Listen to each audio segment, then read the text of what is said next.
മലയാള ശാകുന്തളം 4-ാം അംഗത്തെക്കുറിച്ചാണ് നമ്മൾ സംസാരിച്ചുകൊണ്ടിരിക്കുന്നത്. അപ്പോൾ കഴിഞ്ഞ ക്ലാസ്സിൽ അനസൂയയും പ്രിയംവദയും തമ്മിലുള്ളൊരു സംഭാഷണ രംഗം പറഞ്ഞുകൊണ്ടാണ് ക്ലാസ് അവസാനിപ്പിച്ചത്.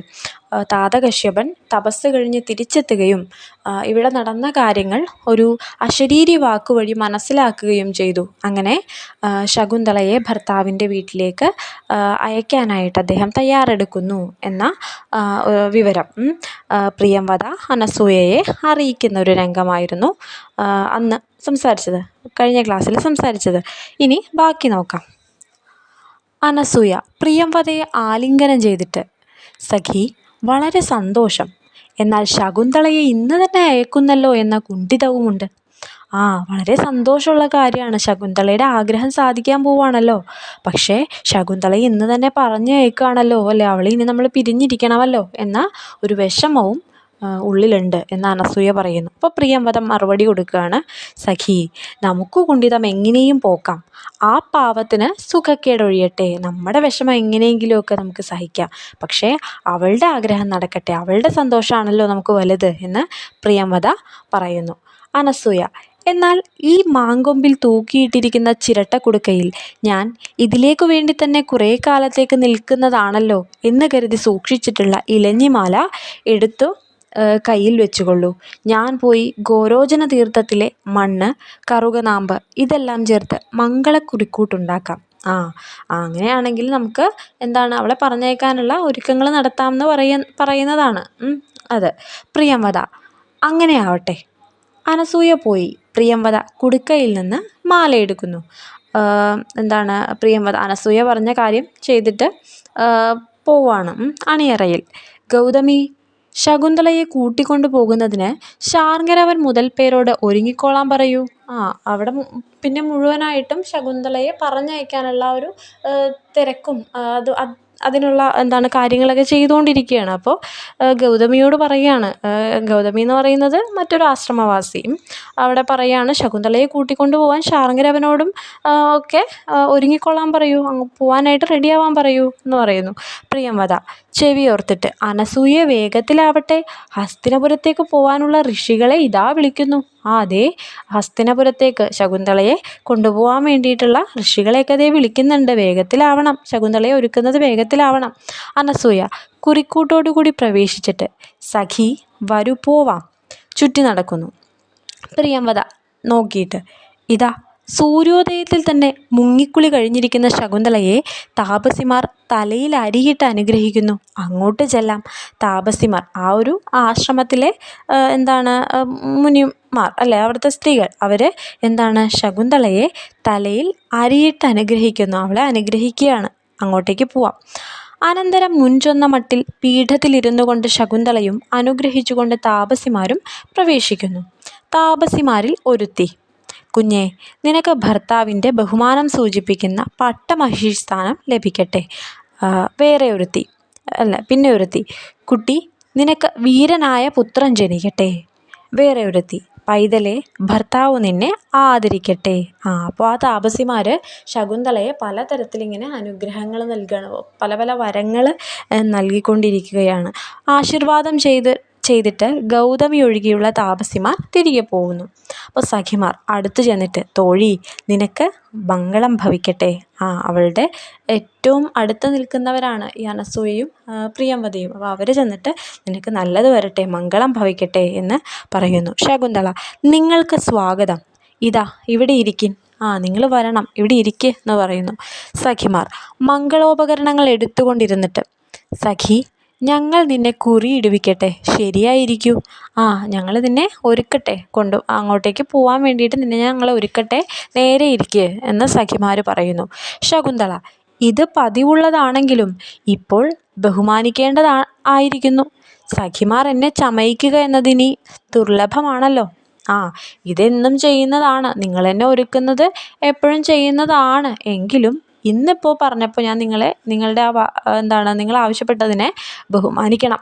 കാരണം ഇനി ഇതുപോലെ ഒരുക്കാൻ പറ്റില്ലല്ലോ. കാരണം ഞാനിന്ന് അങ്ങോട്ടേക്ക് പോവുകയല്ലേ, ഹസ്തിനപുരത്തേക്ക് പോവുകയാണല്ലോ. ഇനി എങ്ങനെയാണ് സഖിമാരനെ ഒരുക്കുക എന്ന് ശകുന്തള പറയുന്നു. അതാണ്, കണ്ണുനീർ തൂകുന്നു, അവൾ കരയാണ്. സഖിമാർ, തോഴി, ശുഭാവസരത്തിൽ കരയുന്നത് ശരിയല്ല, കണ്ണുനീര് തുടച്ചിട്ട് ചമയിക്കുന്നു. ഇങ്ങനെ ഒരു നല്ല അവസരത്തിൽ കരയുന്നതൊന്നും ശരിയല്ല. എന്താണ് അവളുടെ കണ്ണുനീര് തുടച്ചിട്ട് അവളെ ഒരുക്കുകയാണ്. പ്രിയംവദ, ആഭരണങ്ങൾ അണിയേണ്ടുന്ന ശരീരത്തിന് ആശ്രമത്തിലെ അലങ്കാര സാധനങ്ങൾ ഒരു അവമാനതയാണ്. നീ എന്താ ഇനി മുതൽ രാജാവിൻ്റെ ഭാര്യയാവാൻ പോവുകയാണ്, അപ്പോൾ ആഭരണങ്ങളാണ് അണിയേണ്ടത്. പക്ഷേ ഈ ആശ്രമത്തിൽ അതിനുള്ളൊരു സൗകര്യമൊന്നും ഇല്ല. അപ്പോൾ അതൊരു അവമാനതയാണ്. മുനികുമാരന്മാർ ആഭരണങ്ങൾ എടുത്തുകൊണ്ട് പ്രവേശിച്ചിട്ട്, ഇതാ ആഭരണങ്ങൾ, ആര്യയെ ചമയിക്കാം. മുനികുമാരന്മാർ കടന്നു വന്നിട്ട് കുറേ ആഭരണങ്ങൾ കൊടുക്കുകയാണ്. ആര്യയെ ചമയിക്കാം, ശകുന്തളയെ ചമയിക്കാൻ വേണ്ടിയിട്ട്. എല്ലാവരും നോക്കി വിസ്മയിക്കുന്നു. ഇത് എവിടെ നിന്നാണ് ഈ ആഭരണങ്ങൾ എന്ന് അവർ വിസ്മയിക്കുകയാണ്. ഗൗതമി, വത്സ നാരദ, ഇതെല്ലാം എവിടെ നിന്നാണ്? അപ്പോൾ ഗൗതമി ചോദിക്കുകയാണ് ആ മുനികുമാരനോട്, ഇതൊക്കെ എവിടെ നിന്നാണ് കിട്ടിയത്? ഒന്നാമൻ, താതകശ്യപൻ്റെ പ്രഭാവം കൊണ്ടുണ്ടായതാണ്. താതകശ്യപൻ്റെ പ്രഭാവം കൊണ്ടുണ്ടായതാണ്. ഗൗതമി, സങ്കല്പശക്തി കൊണ്ട് സൃഷ്ടിച്ചതാണോ? അദ്ദേഹത്തിൻ്റെ കഴിവ് കൊണ്ട് അദ്ദേഹം സൃഷ്ടിച്ചെടുത്തതാണോ എന്ന് ഗൗതമി ചോദിക്കുന്നു. രണ്ടാമൻ, അല്ല, അങ്ങനെയൊന്നുമല്ല, കേട്ടാലും. ശകുന്തളയ്ക്കു വേണ്ടി വൃക്ഷങ്ങളിൽ ചെന്ന് പൂപറിക്കാൻ താതകശ്യപൻ ഞങ്ങളോട് ആജ്ഞാപിച്ചു. ഞങ്ങൾ ചെന്ന ഉടനെ താതകശ്യപൻ ഇവരോട് വൃക്ഷങ്ങളിൽ ചെന്നിട്ട് പൂ പറിക്കാൻ പറഞ്ഞു. പക്ഷേ ഇവർ ചെന്നപ്പോൾ അവിടെ വേറെയാണ് കണ്ടത്. അവരെന്താ കണ്ടതെന്ന് നോക്കാം. ചുറ്റാനുള്ളുടയാടെയൊന്നൊരു മരം തന്നു ശശാങ്കോജ്വലം, മറ്റൊന്നപ്പൊഴുതിൽ ചൊരിഞ്ഞു ചരണച്ചെഞ്ചാറ് ചാർത്തിയിടുവാൻ, ശിഷ്ടം വൃക്ഷഗണങ്ങൾ നൽതളിരുപോൽ ശാഖാഗ്രദൃഷ്ടങ്ങളാം, കാട്ടിൻ ദേവതമാർ കരങ്ങൾ വഴിയായർപ്പിച്ചു ഭൂഷാഗണം. എന്താ പറയുന്നത്? അവരവിടെ ചെന്ന് നോക്കിയപ്പോൾ പൂ പറിക്കാൻ വേണ്ടിയിട്ട് വൃക്ഷങ്ങളിൽ ചെന്ന് കഴിഞ്ഞപ്പോൾ അവർ കണ്ടത് ഇങ്ങനെയാണ്. ചുറ്റാനുള്ളുടയാടെ ഒന്നൊരു മരം തന്നു ശശാങ്കോജ്വലം. ശശാങ്കോജ്വലം എന്ന് പറഞ്ഞു കഴിഞ്ഞാൽ ചന്ദ്രനെ പോലെ തിളങ്ങുന്ന, ശശാങ്കോജ്വലം എന്ന് പറഞ്ഞാൽ ചന്ദ്രനെ പോലെ തിളങ്ങുന്ന ഒരു ഉടയാട, ഒരു വസ്ത്രം. ഒരു മരം തന്നു. ചുറ്റാനുള്ളുടയാടെ ഒന്നൊരു മരം തന്നു ശശാങ്കോജ്വലം. ചന്ദ്രനെ പോലെ തിളങ്ങുന്ന ഒരു ഉടയാട ഒരു മരം തന്നു. മറ്റൊന്നപ്പൊഴുതിൽ ചൊരിഞ്ഞു ചരണച്ചെഞ്ചാറ് ചാർത്തിയിടുവാൻ. അവളുടെ വിരലുകളിലൊക്കെ അണിയിക്കാനുള്ള ചെഞ്ചാറ് മറ്റൊരു മരം തന്നു. മറ്റൊന്നപ്പൊഴുതിൽ ചൊരിഞ്ഞു ചരണച്ചെഞ്ചാറ് ചാർത്തിയിടുവാൻ. അവളുടെ പാദങ്ങളിലും ഈ വിരലുകളിലും ഒക്കെ ഈ ചെഞ്ചാറ് ചാർത്തി മനോഹരമാക്കാൻ വേണ്ടിയിട്ട് എന്ത് ചെയ്തു? മറ്റൊരു മരം ചെഞ്ചാറ് തന്നു, ചുവന്ന നീര് തന്നു. ശിഷ്ടം വൃക്ഷഗണങ്ങൾ നൽതളിരുപോൽ ശാഖാഗ്രദിഷ്ടങ്ങളാം. എന്ത് ചെയ്തു? മറ്റ് വൃക്ഷഗണങ്ങൾ, ശിഷ്ടം വൃക്ഷഗണങ്ങൾ, മറ്റ് വൃക്ഷങ്ങളൊക്കെ ശാഖാഗ്രദൃഷ്ടങ്ങൾ, ശാഖയുടെ അഗ്രങ്ങൾ, ശാഖാഗ്രദൃഷ്ടങ്ങൾ എന്ന് പറഞ്ഞാൽ ശാഖയുടെ അഗ്രങ്ങളിലുള്ള നൽതളിര് തന്നു. ശിഷ്ടം വൃക്ഷഗണങ്ങൾ നൽതളിരുപോൽ ശാഖാഗ്രദൃഷ്ടങ്ങളാ, മറ്റുള്ള വൃക്ഷങ്ങൾ അവയുടെ ശാഖയുടെ അഗ്രത്തിലുള്ള നൽതളിര് ഞങ്ങൾക്ക് തന്നു. കാട്ടിൻ ദേവതമാർ കരങ്ങൾ വഴിയായി അർപ്പിച്ചു ഭൂഷാഗണം. കാട്ടിലെ ദേവതമാർ, വനദേവതമാർ എന്ത് ചെയ്തു? ഞങ്ങൾക്ക് ഈ ആഭരണങ്ങൾ, ഭൂഷാഗണം, ആഭരണങ്ങൾ നൽകി. അപ്പോൾ എന്താ സംഭവിച്ചത്? അവൾക്ക് ധരിക്കാനുള്ള വസ്ത്രം, ചന്ദ്രനെ പോലെ തിളങ്ങുന്നൊരു വസ്ത്രം ഒരു മരം കൊടുത്തു. മറ്റൊന്ന് കൈകളിൽ, വിരലുകളിലും കാലിൽ, പാദങ്ങളിലുമെല്ലാം അണിയിക്കാനുള്ള ചെഞ്ചാറ് നൽകി. മറ്റുള്ള വൃക്ഷഗണങ്ങൾ നൽതളിര്, അതിൻ്റെ ശാഖയുടെ അഗ്രങ്ങളിലുള്ള നൽതളിര് നൽകി. വനദേവതമാർ ഈ ആഭരണങ്ങളും നൽകി എന്ന് മുനികുമാരന്മാർ മറുപടി പറയുകയാണ്. അപ്പോൾ പ്രിയംവദ, ശകുന്തളയെ നോക്കിയിട്ട്, വനദേവതമാരുടെ ഈ അനുഗ്രഹം നിനക്ക് ഭർതൃഗൃഹത്തിൽ അനുഭവിക്കാനിരിക്കുന്ന രാജലക്ഷ്മിയുടെ ഒരു സൂചനയാണ്. പ്രിയംവദ പറയാണ്, വനദേവതമാർ നിന്നെ അനുഗ്രഹിച്ചിരിക്കുകയാണ്. ഇത് നിനക്ക് അവിടെ കിട്ടാൻ പോകുന്ന ഒരു രാജലക്ഷ്മിയുടെ ഐശ്വര്യത്തിൻ്റെ, സന്തോഷത്തിൻ്റെയൊക്കെ ഒരു സൂചനയാണ്. ശകുന്തള ലജ്ജിക്കുന്നു ഇത് കേട്ടപ്പോൾ. ഒന്നാമൻ, ഗൗതമ, വരൂ, താതകശ്യപൻ കുളി കഴിഞ്ഞു വന്നാലുടൻ വൃക്ഷങ്ങൾ ഉപകാരം ചെയ്ത വിവരം ചെന്നു പറയാം. വൃക്ഷങ്ങൾ ഇങ്ങനെ അവളെ ഒരുക്കാനുള്ള കാര്യങ്ങൾ തന്നു എന്നുള്ളത്, ഇങ്ങനെ അനുഗ്രഹിച്ചു എന്നുള്ളത് അദ്ദേഹത്തോട് പറയാം എന്ന് പറയുന്നു. രണ്ടാമൻ, അങ്ങനെ തന്നെ രണ്ടുപേരും പോയി. സഖിമാർ: ഈയുള്ളവർ ആഭരണങ്ങൾ കൊണ്ട് കൈകാര്യം ചെയ്തിട്ടില്ല. ചിത്രങ്ങളിൽ കണ്ടിട്ടുള്ള പരിചയം കൊണ്ട് നിന്നെ അണിയിക്കുന്നതാണേ. സഖിമാർ ചമയിക്കുന്നു. അവരിതൊന്നും അധികം ഉപയോഗിച്ചിട്ടില്ല. അവർ വനത്തിൽ താമസിക്കുന്ന സ്ത്രീകളാണല്ലോ. അപ്പോൾ അവർ ഈ ആഭരണങ്ങളൊന്നും അധികം കണ്ടിട്ടില്ല. ചിത്രങ്ങളിൽ മാത്രമേ കണ്ടിട്ടുള്ളൂ. അത് ആ ഒരു പരിചയം കൊണ്ട് നിന്നെ ഒരുക്കുന്നതാണേ എന്ന് സഖിമാർ പറയുന്നു. ശകുന്തള: നിങ്ങളുടെ സാമർഥ്യം എനിക്കറിയാം. നിങ്ങളുടെ കഴിവൊക്കെ എനിക്കറിയാം. നിങ്ങൾക്ക് ഇതൊക്കെ ഒരുക്കാനൊക്കെ നന്നായിട്ട് അറിയാം. അനന്തരം കുളി കഴിഞ്ഞ് കാശ്യപൻ പ്രവേശിക്കുന്നു. കാശ്യപൻ പറയുന്നു: പോകുന്നുണ്ടിതുനാൾ ശകുന്തള പിരിഞ്ഞെന്നോർത്ത് ഹൃത്തുത്സുകം. തൂകാഞ്ഞശ്രുകളോദരം കലുഷിതം. ഭാവം ജഡം ചിന്തയാൽ കാട്ടിൽ പോർക്കുമെനിക്കുമിത്ര കഠിനം. സ്നേഹോദിതം കുണ്ഠിതം. നാട്ടിൽപ്പെട്ട ഗൃഹസ്ഥനെത്രയുളവാം പുത്രീവിയോഗ വ്യഥ. എന്താ കാശ്യപൻ പറയുന്നത്? പോകുന്നുണ്ടിതുനാൾ ശകുന്തള പിരിഞ്ഞെന്നോർത്ത് ഹൃത്തുത്സുകം. ശകുന്തള പിരിഞ്ഞു പോവാണല്ലോ എന്ന് ഓർത്തിട്ട് എന്താണ് എനിക്ക് ഉത്കണ്ഠ നിറയുന്നുണ്ട്. അതായത് ഉത്സുകം എന്ന് പറഞ്ഞു കഴിഞ്ഞാൽ ഉത്കണ്ഠ. എനിക്ക് ഉള്ളിൽ വിഷമമുണ്ട്. മകളാണല്ലോ. അപ്പോൾ ഇത്രയും നാളും കൂടെ ഉണ്ടായിരുന്ന മകള് ഭർത്താവിൻ്റെ വീട്ടിലേക്ക് പോവാണ് എന്നറിയുമ്പോൾ കാശ്യപൻ്റെ ഉള്ളിൽ വിഷമമുണ്ട്. പോകുന്നുണ്ടിതുനാൾ ശകുന്തള പിരിഞ്ഞെന്നോർത്ത് ഹൃത്തുത്സുകം. തൂകാഞ്ഞശ്രുകളോദരം കലുഷിതം. തൂകാഞ്ഞശ്രു അല്ലേ, കണ്ണുനീര് വരുന്നില്ലെന്നേ ഉള്ളൂ. പക്ഷെ ഗളോദരം, കഴുത്തിൻ്റെ ഉൾഭാഗം കലുഷിതമാണ് എന്ന് പറഞ്ഞാൽ തൊണ്ടയിടറുക എന്നൊക്കെ ഉള്ളൊരു അർത്ഥമില്ലേ. ഒന്നും പറയാൻ പറ്റാത്തൊരവസ്ഥ.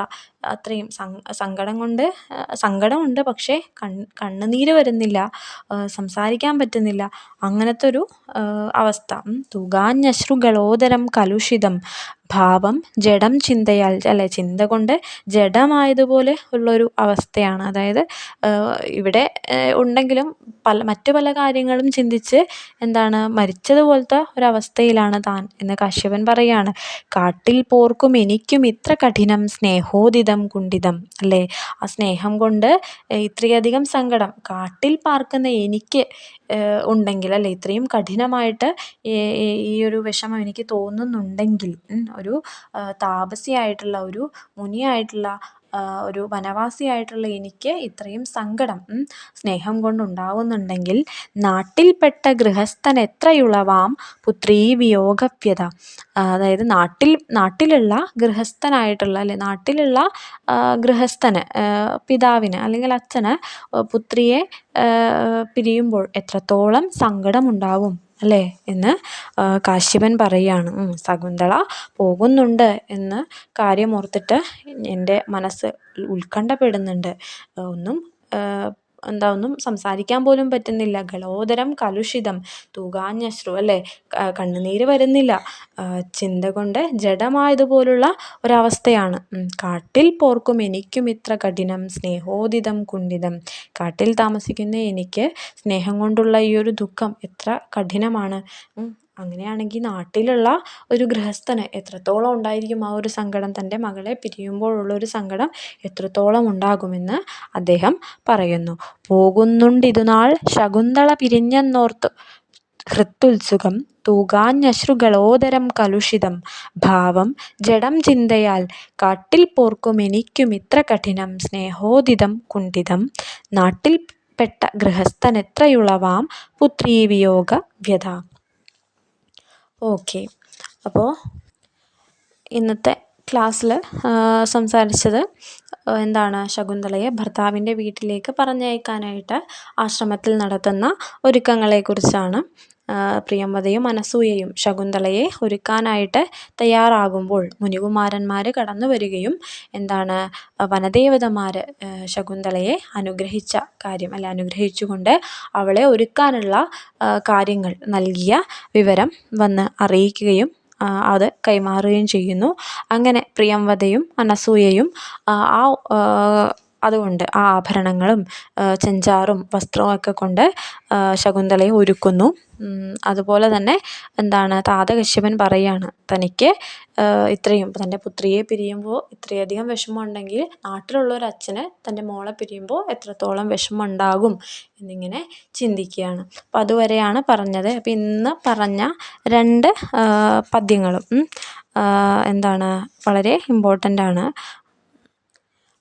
2 ഭാഗത്തു നിന്നും ചോദ്യങ്ങൾ പരീക്ഷയ്ക്ക് ഉണ്ടാവാറുണ്ട്. വനദേവതമാർ ശകുന്തളയെ യാത്രയാക്കിയതെങ്ങനെ, അല്ലെങ്കിൽ വനദേവതമാർ ശകുന്തളയെ എന്താണ് അനുഗ്രഹിച്ചതെങ്ങനെയാണ് എന്നിങ്ങനെയുള്ള രീതിയിൽ ചോദ്യം കണ്ടിട്ടുണ്ട്.